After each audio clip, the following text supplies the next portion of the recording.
ಮಕ್ಕಳ ದೇಹದ ಮೇಲಿರುವ ಚರ್ಮವನ್ನು ತೆಗೆದು ಪಾದರಕ್ಷೆಗಳನ್ನು ಮಾಡಿ ತಂದೆ ತಾಯಿಗೆ ಹಾಕಿದ್ರೂ ನಿಮ್ಮ ಋಣ ಮುಗಿಯೋದಿಲ್ಲ. ತಂದೆ ತಾಯಿಂದ್ರನ್ನ ಯಾವತ್ತೂ ನೋಯಿಸಬೇಡಿ. ಆ ಕರ್ಮದ ಫಲ ನಿಮ್ಮನ್ನು ಬಿಡದೆ ಅಂತೂ ಇರೋದಿಲ್ಲ.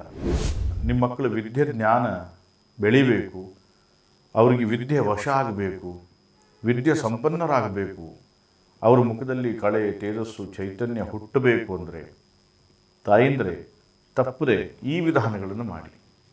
ನಮಸ್ಕಾರ, ನಾನು ನಿಮ್ಮ ಪ್ರಧಾನ ತಾಂತ್ರಿಕ್ ವಾಸುದೇವ್.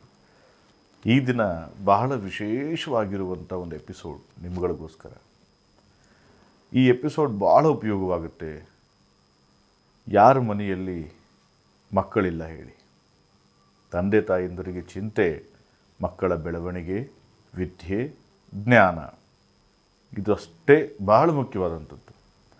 ತಂದೆಗೆ ವ್ಯವಹಾರದ ಬಗ್ಗೆ ಚಿಂತೆ ಆದರೆ ತಾಯಿಗೆ ಮಕ್ಕಳ ವಿದ್ಯಾಭ್ಯಾಸದ ಬಗ್ಗೆ ಚಿಂತೆ. ಅದಕ್ಕೆ ಹೇಳೋದು, ಮನೆಯಲ್ಲಿ ತಾಯಿಯ ಶ್ರಮ ಬಹಳ ದೊಡ್ಡದ್ದು. ತಂದೆ ತಾಯಿ ಎರಡೂ ಒಂದು ಎತ್ತಿನ ಬಂಡಿ ಇದ್ದ ಹಾಗೆ. ಬಟ್ ಎರಡರ ಶ್ರಮ ಮಗನಿಗೆಲ್ಲವೂ ಸೌಕರ್ಯ. ಮಕ್ಕಳು ಸ್ವಲ್ಪ ಮಟ್ಟಿಗೆ ತಂದೆ ತಾಯಿಂದರ ಬಗ್ಗೆ ಯೋಚನೆ ಮಾಡಬೇಕು. ಸಮಾಜದಲ್ಲಿ ಬೆಳೆಸಿದ ತಂದೆ ತಾಯಿಗಳಿಗೆ ಗೌರವ ಕೊಡದೆ, ಅವರು ಶ್ರಮಪಟ್ಟು 9 ತಿಂಗಳು ತಾಯಿ ಹೆತ್ತು ಹೊತ್ತು ಸಲುವಿ ಸಾಕಿ ಭೂಮಿಗೆ ನಿಮಗೆ ತಂದು ಪಾಲನೆ ಮಾಡಿ ಪೋಷಣೆ ಮಾಡಿ ವಿದ್ಯೆ ಜ್ಞಾನ ಬುದ್ಧಿ ಅವರ ರಕ್ತನೇ ತೇದು ನಿಮ್ಮನ್ನು ಸಾಕಿ ಸಲುವಿ ತಂದೆ ತಾಯಿಂದರು ನಿಮ್ಮನಿಗೆ ಬೇಕಾದಷ್ಟು ವಿದ್ಯಾವಂತರಾಗಿ ಮಾಡಿ ಒಂದು ಸ್ಥಾನ ಮಾನ ಸಮಾಜದಲ್ಲಿ ಗೌರವವನ್ನು ಕೊಡಿಸ್ತಾರೆ. ಆದರೆ ಜನ್ರೇಷನ್ ಗ್ಯಾಪ್, ವಿದ್ಯಾವಂತ ಮಕ್ಕಳಿಗೆ ವಿದ್ಯೆ ಆದ ಬಳಿಕ ಹೆಂಡತಿ ಜೀವನ ಅನ್ನತಕ್ಕಂಥ ಅದೇನೋ ಹೇಳ್ತಾರಲ್ಲ ಫಾಸ್ಟ್ ಲೈಫ್ ಅಂತ ಹೇಳಿ ತಗೊಂಡು ಹೆತ್ತ ತಂದೆ ತಾಯಿಗಳನ್ನು ಕಡೇ ಕಾಲದಲ್ಲಿ ತೆಗೆದುಕೊಂಡು ಹೋಗಿ ವೃದ್ಧಾಶ್ರಮದಲ್ಲಿ ಬಿಟ್ಟು, ಆ ವೃದ್ಧಾಶ್ರಮದಲ್ಲಿ ಪಾಪ ಜೀವಿಗಳು ನಿಮ್ಮನ್ನು ಬೆಳೆಸಿರೋ ರೀತಿಯನ್ನು ನೆನೆಸ್ಕೊಂಡು ಕೊರಗಿ ಪ್ರಾಣ ಬಿಡುತ್ತವೆ.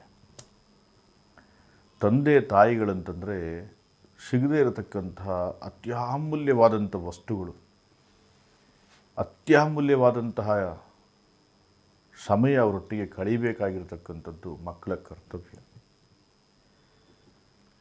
ನಿಮ್ಮ ತಂದೆ ತಾಯಿಗಳು ನಿಮಗೆ ಮಾಡಿರತಕ್ಕಂತಹ ಸೇವೆಗೆ ನೀವುಗಳು ವಿದ್ಯಾವಂತರಾಗಿ ಅವರಿಗೆ ಕೊಡುವಂಥ ಬಹುಮಾನ ಬೇರೆ ಇರುತ್ತವೆ. ಮಕ್ಕಳ ದೇಹದ ಮೇಲಿರುವ ಚರ್ಮವನ್ನು ತೆಗೆದು ಪಾದರಕ್ಷೆಗಳನ್ನು ಮಾಡಿ ತಂದೆ ತಾಯಿಗೆ ಹಾಕಿದ್ರೂ ನಿಮ್ಮ ಋಣ ಮುಗಿಯೋದಿಲ್ಲ. ಮಕ್ಕಳ ಋಣ ಮುಗಿಯಲ್ಲ. ತಂದೆ ತಾಯಿಂದ್ರನ್ನ ಯಾವತ್ತೂ ನೋಯಿಸಬೇಡಿ. ಆ ಕರ್ಮದ ಫಲ ನಿಮ್ಮನ್ನು ಬಿಡದೆ ಅಂತೂ ಇರೋದಿಲ್ಲ. ಯಾಕೆ ಹೇಳ್ತಾ ಇದ್ದೀವಿ ಅಂದರೆ, ತಂದೆ ತಾಯಿಗಳೇ ಮೂಲ. ಅವರಿದ್ದರನ್ನೇ ನೀವು ಬಂದದ್ದು ಭೂಮಿಗೆ. ಕೆಲವರು ಪಾಪಿಗಳು ತಂದೆ ತಾಯಿನ ಹಿಂಸಿಸ್ತಾರೆ. ಎಷ್ಟೋ ಜನ ಕ್ಲೈಂಟ್ಗಳು ಬಂದು ಹೇಳ್ತಾರೆ, ನಮ್ಮ ಮುಂದೆ ಅಳುತ್ತಾರೆ, ಕಣ್ಣೀರು ಹಾಕ್ತಾರೆ, ತಂದೆ ತಾಯಿಯನ್ನೇ ಹೊಡಿತಾರೆ, ಹಿಂಸಿಸ್ತಾರೆ, ಅವಾಚ್ಯ ಶಬ್ದದಿಂದ ಬೈತಾರೆ, ನರಳಿಸ್ತಾರೆ, ತುತ್ತನ್ನು ಹಾಕಲಿಕ್ಕೂ ಅವರನ್ನು ಹೀನ ದೃಷ್ಟಿಯಿಂದ ನೋಡುವಂಥ ಮಕ್ಕಳಿದ್ದಾರೆ. ಬೇಡಿ, ಈ ಕರ್ಮಗಳನ್ನು ಹೊತ್ಕೋಬೇಡಿ. ಒಳ್ಳೆಯದಲ್ಲ. ನಾವು ದೇವರನ್ನು ಪ್ರತ್ಯಕ್ಷವಾಗಿ ನೋಡೋದಿಲ್ಲ. ನಂಬಿಕೆ, ದೇವರು ಅನ್ನೋದು ನಂಬಿಕೆ. ಪ್ರತ್ಯಕ್ಷ ದೈವ ತಂದೆ ತಾಯಿಗಳೇ. ನಾನು ಯಾಕೆ ಈ ವಿಷಯ ಹೇಳ್ತಾ ಇದ್ದೀನಿ ಅಂತಂದರೆ, ಇವತ್ತಿನ ಎಪಿಸೋಡು ತಂದೆ ತಾಯಿಂದರು ಮಕ್ಕಳಿಗೋಸ್ಕರ ಈ ಒಂದು ಪುಣ್ಯದ ಕೆಲಸ ಮಾಡಿ ನಿಮ್ಮ ಮಕ್ಕಳಿಗೆ ವಿದ್ಯೆ ಬುದ್ಧಿ ಜ್ಞಾನ ಆಯುಷ್ ಆರೋಗ್ಯ ಸುಖ ಸಂಪತ್ತು ಸಮೃದ್ಧಿ ಅವರ ಜೀವ ಇರೋವರೆಗೂ ಸಹ ಅವ್ರಿಗೆ ಉಳಿಯುತ್ತೆ. ಏನು ಆ ವ್ಯವಸ್ಥೆ ಅಂತಂದರೆ, ಎಷ್ಟೋ ಜನ ತಾಯಿಂದರಿಗೆ ಮಕ್ಕಳ ವಿದ್ಯೆ ಬಗ್ಗೆ ತುಂಬ ಕಾಳಜಿ ಇರುತ್ತೆ. ನನ್ನ ಮಗ ಇಷ್ಟೇ ಪರ್ಸೆಂಟೇಜಲ್ಲಿ ಓದಬೇಕು, ಹೀಗೆ ಬರೀಬೇಕು, ಹೀಗೆ ಉದ್ಧಾರ ಆಗಬೇಕು, ಅವನ ದಾರಿ ಹೀಗೆ ಹೋಗಬೇಕು, ಅವನು ಇಂಥ ವ್ಯಕ್ತಿಯೇ ಆಗಬೇಕು ಎಂಬತಕ್ಕಂಥ ಕನಸು ದಿನ ಅವರು ಕಾಣುವಂಥದ್ದು ಸಹಜ. ಆದರೆ ಕೆಲವು ಮಕ್ಕಳು ಎಷ್ಟು ಓದಿದ್ರೂ ಸಹ ಮರೆತು ಹೋಗುತ್ತವೆ.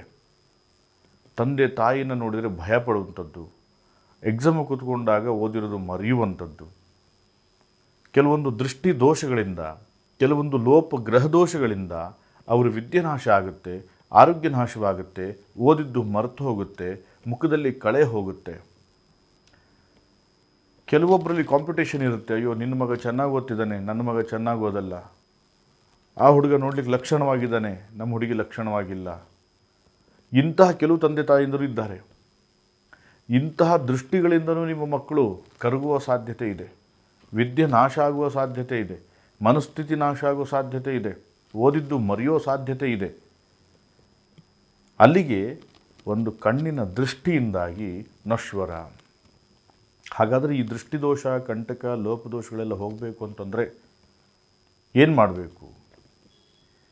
ದಯಮಾಡಿ ಎಚ್ಚರದಿಂದ ಕೇಳಿ. ತುಂಬ ಸುಲಭವಾದಂಥ ಉಪಯೋಗ. ನಿಮ್ಮ ಮಕ್ಕಳ ವಿದ್ಯೆ ಜ್ಞಾನ ಬೆಳಿಬೇಕು, ಅವರಿಗೆ ವಿದ್ಯೆ ವಶ ಆಗಬೇಕು, ವಿದ್ಯೆ ಸಂಪನ್ನರಾಗಬೇಕು, ಅವ್ರ ಮುಖದಲ್ಲಿ ಕಳೆ, ತೇಜಸ್ಸು, ಚೈತನ್ಯ ಹುಟ್ಟಬೇಕು ಅಂದರೆ ತಾಯಿಂದರೆ ತಪ್ಪದೆ ಈ ವಿಧಾನಗಳನ್ನು ಮಾಡಿ. ಈ ವಿಧಾನ ಇಷ್ಟೇ, ಸಣ್ಣ ವಿಧಾನ. ಒಂದು ದಿನ ಕರ್ಪೂರ, ಗಂಧದ ಕಡ್ಡಿ ತೆಗೆದುಕೊಂಡು ಹೋಗಿ ಬಿಳಿ ಎಕ್ಕದ ಮರವನ್ನು ಗಣಪತಿ ಎಂಬತಕ್ಕಂಥ ಭಾವನೆಯಲ್ಲಿ ಶ್ರದ್ಧೆಯಿಂದ ಪೂಜೆ ಮಾಡಿ ನೀವುಗಳಲ್ಲಿಂದ ಬರಬೇಕಾದ್ರೆ 9 ಹೂವು ಕೂಡಿರುವಂತಹ ಒಂದೇ ಒಂದು ಹೂವಿನ ಗೊಂಚಲನ್ನು ಕಿತ್ಕೊಳ್ಳಿ. ಬಿಳಿ ಹೂವು, ಬಿಳಿ ಎಕ್ಕದ ಹೂವು 9, ಒಂದೇ ಗೊಂಚಲಲ್ಲಿ 9 ಹೂವು ಇರುವಂತಹ ಗೊಂಚಲನ್ನು ತೆಗೆದುಕೊಂಡು ಬಂದು 11 ದಿನಗಳ ಕಾಲ ಅಥವಾ 9 ದಿನಗಳ ಕಾಲ ದೇವರ ಮನೆಯಲ್ಲಿಟ್ಟು ಅದನ್ನು ಪೂಜೆ ಮಾಡಿ. ಅದು ಒಣಗಿದರೂ ಚಿಂತೆ ಮಾಡಬೇಡಿ, ಪೂಜೆ ಮಾಡ್ತಾ ಇರಿ, ಒಣಗಲಿ. 9 ಅಥವಾ 11 ದಿನ ಪೂಜೆ ಪ್ರಾರಂಭ ಮಾಡಿ. ಈ ಪೂಜೆ ಪ್ರಾರಂಭ ಮಾಡಿದ ಬಳಿಕ 11ನೇ ದಿನಕ್ಕೆ ಸಂಜೆ ವೇಳೆ ಗಣಪತಿಯ ಅಷ್ಟೋತ್ತರವನ್ನು ಹೇಳ್ತಾ ಇದನ್ನು ಕರ್ಪೂರದಿಂದ ಅಗ್ನಿಸ್ಪರ್ಶ ಮಾಡಿ ಸುಡಬೇಕು. ಸುಟ್ಟು ಆ ಬೂದಿಯನ್ನು ಒಂದು ಡಬ್ಬಿಲಿ ಹಾಕಿಡಿ.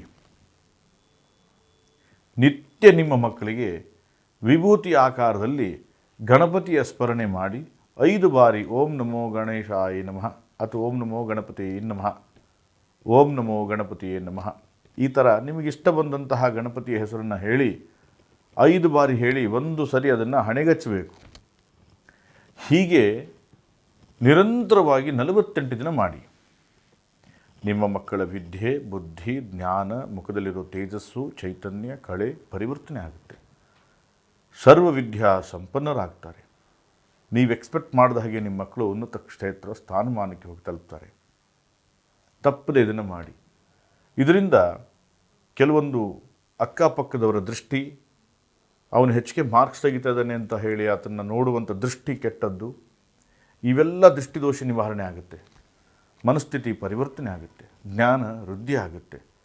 ಮಕ್ಕಳಲ್ಲಿ ಕೋಪ, ಆವೇಶ, ದುರ್ಬುದ್ಧಿ, ದುರಾಲೋಚನೆ, ದುಷ್ಟತನ ಉಚ್ಚಾಟನೆ ಆಗುತ್ತೆ.